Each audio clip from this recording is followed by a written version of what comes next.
Hello dear students, welcome to Kotla classes. आज के इस वीडियो में अपन 12th अकाउंटेंसी के इस वीडियो में अपन पढ़ेंगे पार्टनर्स कैपिटल अकाउंट के बारे में और वितरित लाभ हानि को अपन बांटना सीखेंगे। देखिए बच्चों, मैंने फर्स्ट वीडियो में आपको जब ये लेसन शुरू हुआ था, lesson number 2 admission open new partner, तब मैंने आपको बताया था कि इस लेसन में अपन टोटल 6 एडजस्टमेंट करेंगे, मतलब 6 समायोजन अपन इसमें पढ़ेंगे। पहला calculation of new profit sharing ratio यानी नया लाभ अनुपात ज्ञात करना, दूसरा त्याग का अनुपात यानी सेक्रीफाइसिंग रेशियो ज्ञात करना, तीसरा कैलकुलेशन ऑफ गुडविल, चौथा आपके था रिवैल्यूएशन अकाउंट जो अपन ने कल देखा कल के वीडियो में। अब अपन आज देखते हैं कि जो अपने पास अवितरित लाभ हानि है, मतलब अनडिस्ट्रीब्यूटेड प्रॉफिट एंड लॉस और रिजर्व जो है उनको अपन डिस्ट्रीब्यूट करेंगे। तो उनको क्यों डिस्ट्रीब्यूट किया जाता है, क्या कारण है, उसकी कितनी इंटियाँ, वो सब कुछ आज अपन आज की वीडियो में देखेंगे। और उसके बाद अपन लेंगे पार्टनर्स कैपिटल अकाउंट का फॉर्मेट। पार्टनर्स कैपिटल अकाउंट के फॉर्मेट को भी अपन ध्यान से पढ़ेंगे। आगे के वीडियो में जो पीछे वीडियो हुए थे उसमें मैंने आपको रिवैल्यूएशन अकाउंट के बारे में काफ़ी कुछ बताया था, विस्तार से इंटरव्यू बताई थी। अगर वो वीडियोज़ नहीं देखे आपने पहले तो लिंक आपको भी डिस्क्रिप्शन में मिलेगा, जाके उनको देख लीजिए ताकि आगे समझ में आने में आपको कोई प्रॉब्लम्स नहीं आए। तो चलिए फिर आज की क्लास को शुरू करते हैं। देखिए सबसे पहली बात तो ये है कि ये अपना जो है इस लेसन का 5वां पॉइंट है। ध्यान दीजिएगा 5वां पॉइंट है। इससे पहले अपन 4 एडजस्टमेंट यानी 4 पॉइंट अपन इस लेसन में पढ़ चुके हैं। जैसा मैंने अभी भी नाम लिखी भी आपको बताया था। पहला calculation of new profit sharing ratio, दूसरा कैलकुलेशन ऑफ सेक्रीफाइसिंग रेशियो, तीसरा calculation of goodwill and entries, goodwill की इंट्रीज, और उसके बाद रिवैल्यूएशन अकाउंट और रिवैल्यूएशन की इंट्रियाज अपन ने पढ़ी थी। 5वां पॉइंट है अब अपने पास अवितरित लाभ हानि को बांटना। देखिए समझिएगा, ध्यान से समझिएगा। अपन क्या करेंगे, अपने वो क्वेश्चन में जो है बच्चों बैलेंस शीट दी हुई होगी, ठीक है। तो क्वेश्चन में बैलेंस शीट दी हुई होगी तो आपको बैलेंस शीट में देखना है कि कोई प्रॉफिट एंड लॉस या रिजर्व अगर आपको नजर आता है, रिजर्व कोई सा भी हो सकता है, general reserve, capital reserve, reserve fund, कुछ रिजर्व है जिनको डिस्ट्रीब्यूट नहीं करेंगे, ये भी मैं आपको विस्तार से भी बताऊंगा। तो प्रॉफिट एंड लॉस और रिजर्व अगर आपको नजर आता है तो उसको आपको बांटना है। ध्यान से समझिएगा, अगर ये प्रॉफिट एंड लॉस अकाउंट और ये रिजर्व अकाउंट अगर आपको लाइबिलिटी में नजर आता है तो ये आपके लिए प्रॉफिट है, ठीक है, प्रॉफिट है। क्योंकि अपनी लाइबिलिटी, अपने लिए जो प्रॉफिट होता है वो लाइबिलिटी होता है, क्योंकि अपने को पार्टनर्स को क्या देना है, मालिक को वो प्रॉफिट वापस देना है। इसलिए फर्म के लिए क्या है, प्रॉफिट, लाइबिलिटी है। तो वो प्रॉफिट एंड लॉस अकाउंट के नाम से नजर आएगा आपको लाइबिलिटी में, या किसी रिजर्व के नाम से नजर आएगा। तो आपको उसको डिस्ट्रीब्यूट करना है ओल्ड पार्टनर्स में, ठीक है। और अगर प्रॉफिट एंड लॉस के नाम से आपको एसेट साइड नजर आ जाए तो फिर आपको वो लॉस है, यानी एसेट्स में नजर आ जाए तो लॉस है और लाइबिलिटी में नजर आए तो प्रॉफिट है। तो अपन प्रॉफिट और लॉस बांटने की 2 इंटियाँ यहाँ पे देखेंगे। उनको क्यों बांटा जाता है, देखिए आज न्यू पार्टनर आपकी फर्म में आ रहा है तो न्यू पार्टनर के आने से पहले वो प्रॉफिट और रिजर्व अपन ओल्ड पार्टनर्स में बांट देंगे, क्योंकि वो ओल्ड पार्टनर्स का ही तो उन पर अधिकार है। देखिए आज कोई मान लो न्यू पार्टनर आपकी फर्म में आया तो आज से पहले जो भी आपने प्रॉफिट एंड लॉस, आपने प्रॉफिट कमाया, आपने रिजर्व में आपके पैसा पड़ा हुआ है, तो वो ओल्ड पार्टनर से नहीं कमाया है, वो न्यू पार्टनर्स का उसमें कुछ भी नहीं है। इसलिए उसके आने से पहले अपन क्या करेंगे, उस प्रॉफिट एंड लॉस और रिजर्व को ओल्ड पार्टनर्स में डिस्ट्रीब्यूट कर देंगे। तो डिस्ट्रीब्यूट करने का ये कारण होता है। क्वेश्चन आपसे नहीं कहेगा कहीं पे भी कि आपको डिस्ट्रीब्यूट करना है, आपको सीधा सा बैलेंस शीट के अंदर जाना है। अगर आपको नजर आ रहा है प्रॉफिट एंड लॉस और रिजर्व तो उसको डिस्ट्रीब्यूट करना है। कैसे करना है, क्या करना है, मैं विस्तार से इस वीडियो में आपको बताता हूँ। तो सबसे पहले आप क्या करोगे, प्रॉफिट को डिस्ट्रीब्यूट करोगे, ठीक है बच्चों। और प्रॉफिट कहाँ नजर आएगा आपको, बैलेंस शीट में लाइबिलिटी साइड। तो बैलेंस शीट में अगर आपको लाइबिलिटी साइड नजर आए तो आप उस प्रॉफिट को बांटोगे तो एंट्री करोगे प्रॉफिट एंड लॉस अकाउंट या कोई भी रिजर्व, ठीक है। ध्यान दीजिए, रिजर्व अकाउंट डेबिट मैं समझा दूंगा, ध्यान से देखिए, कॉपी में भी लिखिएगा। प्रॉफिट एंड लॉस अकाउंट या कोई भी रिजर्व अकाउंट डेबिट टू हो जाएगा आपके ओल्ड पार्टनर्स कैपिटल अकाउंट। ध्यान से देखिएगा, CR में क्या आएगा, to old partners capital account. अगर प्रॉफिट एंड लॉस अकाउंट के नाम से आपको अमाउंट दिया हुआ है तो profit and loss account debit to old partners, ये एंट्री करेंगे आप। कोई रिजर्व है, मान लो रिजर्व सारे आगे इसमें जनरल रिजर्व है तो आप एंट्री करेंगे general reserve account debit to old partners capital account. Reserve fund है तो reserve fund account debit to old partners capital account. देखिए बच्चों, लेकिन 2 रिजर्व का आप ध्यान रखिएगा, एक तो है इन्वेस्टमेंट फ्लक्चुएशन रिजर्व और एक है आपके वर्कमैन कंपेंसेशन रिजर्व। इन 2 रिजर्व का आप ध्यान रखिएगा, इनको सीधा कभी भी डिस्ट्रीब्यूट नहीं किया जाता है क्योंकि ये विशेष उद्देश्य के लिए बनाए जाते हैं। तो आगे के जो वीडियो आएंगे ना बच्चों, इनके बाद कल परसों वाला वीडियो, उसमें मैं आपको इन दोनों रिजर्व के बारे में विस्तार से बताऊंगा। तो ध्यान रखिएगा, वर्कमैन कंपेंसेशन रिजर्व और इन्वेस्टमेंट फ्लक्चुएशन रिजर्व, इन दोनों रिजर्व को छोड़कर बाकी सारे रिजर्व आपको नजर आए तो उनको डिस्ट्रीब्यूट करना है। अब आप कहेंगे सर इन 2 रिजर्व का क्या करेंगे, तो इसके लिए आपको थोड़ा सा इंतजार करना पड़ेगा। आगे की वीडियोज़ में मैं आपको विस्तार से बताऊँ कि आज का वीडियो अपना और टॉपिक पे यानी पार्टनर्स कैपिटल अकाउंट पे है और इस टॉपिक पे, इसलिए इसी टॉपिक को आज अपन पढ़ेंगे। तो प्रॉफिट एंड लॉस और रिजर्व आपको नजर आए तो अभी आप याद रखिएगा, उसको आप ओल्ड पार्टनर्स में डिस्ट्रीब्यूट करेंगे, ठीक है। उसके बाद अगर आपको लॉस नजर आ गया, लॉस कहाँ नजर आएगा बच्चों, लॉस आपको नजर आएगा आपके बैलेंस शीट में एसेट साइड। अगर एसेट साइड है तो वो लॉस है, तो क्या एंट्री करेंगे, जस्ट अपोजिट एंट्री हो जाएगी, जस्ट उल्टी एंट्री हो जाएगी। तो लॉस डिस्ट्रीब्यूट करने की एंट्री है old partners capital account debit. ध्यान से लिखिएगा, ओल्ड पार्टनर्स कैपिटल अकाउंट तो DR हो जाएगा और to profit and loss account. अगर प्रॉफिट एंड लॉस अकाउंट के नाम से होगा, वैसे तो अधिकतर आपको प्रॉफिट एंड लॉस अकाउंट के नाम से एसेट साइड नजर आ जाएगा तो उसको डिस्ट्रीब्यूट कर देना।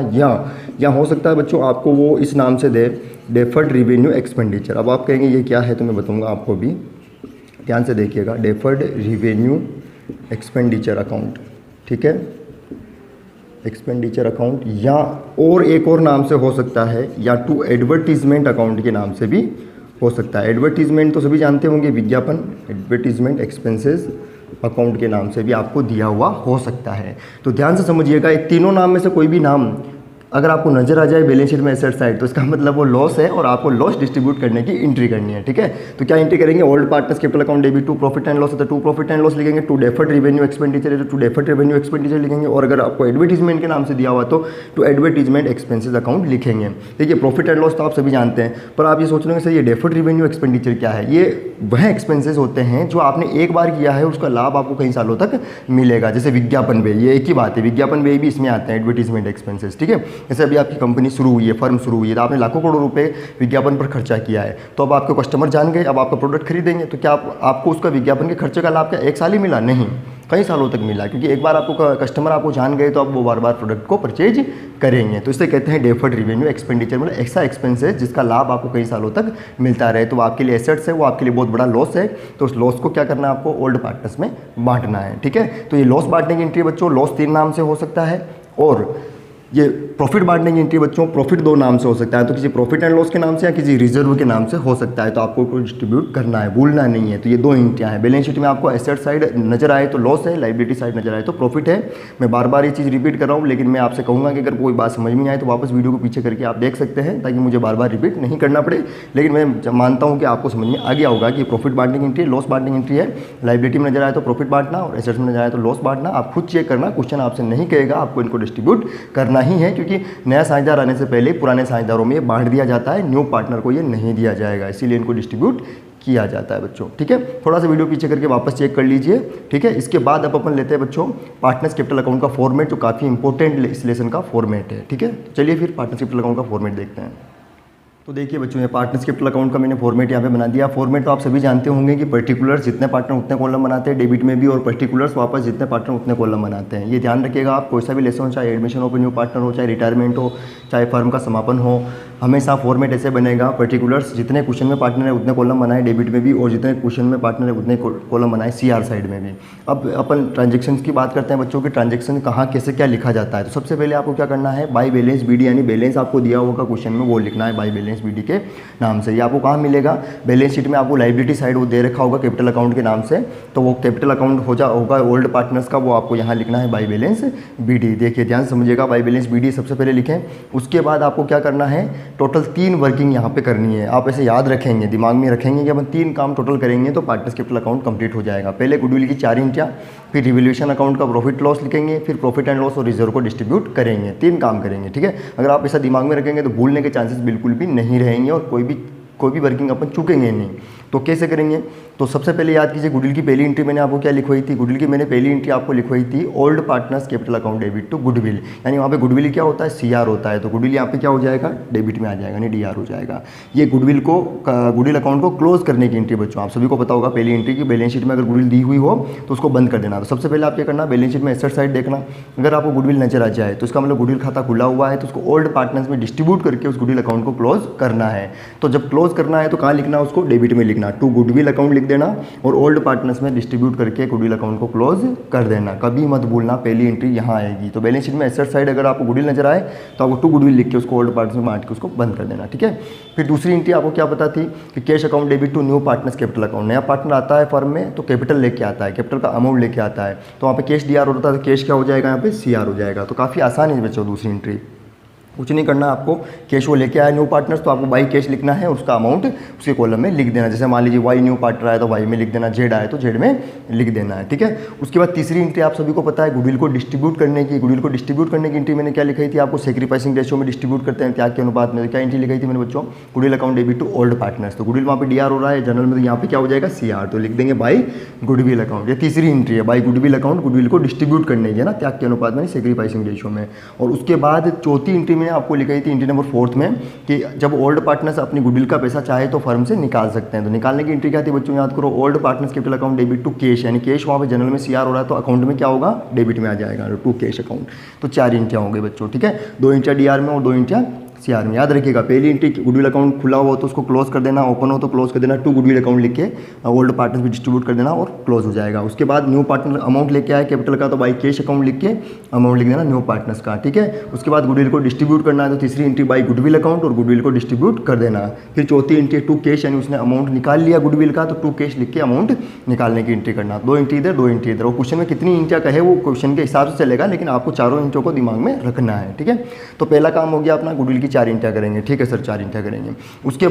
उसके बाद अपन क्या करेंगे, अपन ने रिवैल्यूएशन अकाउंट के ऊपर बनाए रिवैल्यूएशन अकाउंट का फॉर्मेट मैंने कल वाले वीडियो में आपको बताया था, ठीक है। रिवैल्यूएशन अकाउंट में प्रॉफिट या लॉस हो सकता है, याद करो। अगर उसमें प्रॉफिट होता था आपने कहाँ बांटा था, डेबिट में, तो यहाँ पे कहाँ लिखना है आपको, क्रेडिट में लिखना है। ध्यान दीजिएगा, ये मैं बता रहा हूँ आपको पहले। बाई रिवैल्यूएशन अकाउंट और प्रॉफिट लिख देना है, ठीक है। अगर उसमें डेबिट में बांटा आपने, डिस्ट्रीब्यूट किया, तो प्रॉफिट है उसको CR में लिखना है, रिवैल्यूएशन अकाउंट के नाम से लिखना है, ठीक है। उसके बाद अगर आपने उसको CR में डिस्ट्रीब्यूट किया तो वो लॉस है, तो वो यहाँ कहाँ लिखेंगे, DR में लिखेंगे, टू रिवैल्यूएशन अकाउंट के नाम से। तो आसान है, डेबिट में डिस्ट्रीब्यूट किया तो क्रेडिट में लिखो, क्रेडिट में डिस्ट्रीब्यूट डेबिट में लिखो। यानी प्रॉफिट हमेशा इसमें CR में आते हैं, क्योंकि प्रॉफिट पार्टनर को देते हैं इसलिए CR में लिखते हैं, लॉस पार्टनर से लेते हैं इसलिए इसके पार्टनर्स कैपिटल अकाउंट के डेबिट में लिखते हैं, ठीक है बच्चों। उसके बाद आपको profit and loss reserve distribute करना है। बैलेंस शीट में आप देखेंगे, अभी भी मैं बता रहा था इसी वीडियो में आपको। तो प्रॉफिट एंड लॉस और रिजर्व अगर आपको नजर आ जाता है लाइबिलिटी में, तो प्रॉफिट है तो आप कहाँ डिस्ट्रीब्यूट करेंगे, CR में लिख के डिस्ट्रीब्यूट करेंगे। बाई प्रॉफिट एंड लॉस है तो by profit and loss account लिखेंगे, और कोई रिजर्व है तो by reserve, by general reserve लिख के डिस्ट्रीब्यूट करेंगे। ध्यान रखिएगा, ठीक है, जिस नाम से है उसी नाम से लिखेंगे। उसके बाद लॉस है तो लॉस को डेबिट में डिस्ट्रीब्यूट करेंगे, ठीक है, चाहे वो रिवैल्यूएशन का लॉस हो, चाहे वो प्रॉफिट एंड लॉस का लॉस हो। बैलेंस शीट में एसेट साइड नजर आएगा तो लॉस है, तो उसको यहाँ to profit and loss account लिख के डिस्ट्रीब्यूट करेंगे। यहाँ इसका 2 नाम और थे, आपको पता हो, तो डेफर्ड रिवेन्यू एक्सपेंडिचर है तो फिर लिखना टू डेफर्ड रिवेन्यू एक्सपेंडिचर और डिस्ट्रीब्यूट कर देना ओल्ड पार्टनर्स में। और अगर एडवर्टीजमेंट है तो टू एडवर्टीजमेंट लिखे ओल्ड पार्टनर्स में डिस्ट्रीब्यूट कर देना। तो टोटल ये होते हैं अपने 3 काम, पहले गुडविल की 4 एंट्रियाँ, फिर रिवैल्यूएशन अकाउंट का प्रॉफिट और लॉस लिखो, फिर रिजर्व और प्रॉफिट एंड लॉस को डिस्ट्रीब्यूट कर दो, ठीक है। इस वीडियो को थोड़ा सा पीछे करके आप वापस चेक कर लीजिए, मैंने सब कुछ आपको ढंग से बताया है। इसके बाद जो पूंजी का समायोजन होता है ना बच्चों, कैपिटल का एडजस्टमेंट, वो लास्ट इसमें आएगा, जो वो जब अपन पढ़ेंगे पॉइंट नंबर 6, तो उसमें मैं आपको बताऊंगा। बाकी लगभग 99% ये पार्टनर्स कैपिटल अकाउंट आप ऐसे ही बनाएंगे, ठीक है। तो उसको कंप्लीटली याद कर लीजिए। कोई प्रॉब्लम्स हो तो फिर कमेंट्स में लिखिए, आगे की वीडियो में मैं आपकी प्रॉब्लम सॉल्व करूंगा। और अब आने वाले वीडियोस में अपन 2 रिजर्व के बारे में पढ़ेंगे, जैसा कि मैं अभी आपको बता रहा था। एक तो वर्कमैन कंपनसेशन रिजर्व, कब डिस्ट्रीब्यूट करते हैं कब नहीं करते हैं, और एक इन्वेस्टमेंट फ्लक्चुएशन रिजर्व के बारे में पढ़ेंगे। तो ठीक है, फिर मिलते हैं अगले वीडियो में, तब तक के लिए जय हिंद।